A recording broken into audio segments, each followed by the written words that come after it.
Бисмилля, хочу сообщить, что уже 12 декабря я запускаю новый курс по тафсиру, то есть толкование Корана. Как всем известно, Коран поделен на 30 частей, 30 джузов, и каждая часть по 10 листов. Но в этом курсе мы будем разбирать только последнюю часть Корана, то есть 30-й джуз. Почему я выбрал именно этот джуз, эту часть? Дело в том, что там самые маленькие суры.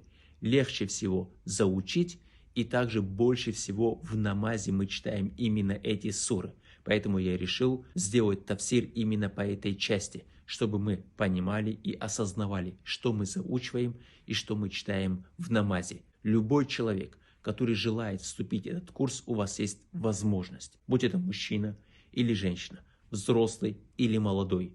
Всю информацию о этом курсе я оставлю под роликом. Баракаллаху фикум. Ассаляму алейкум рахматуллахи ва баракату.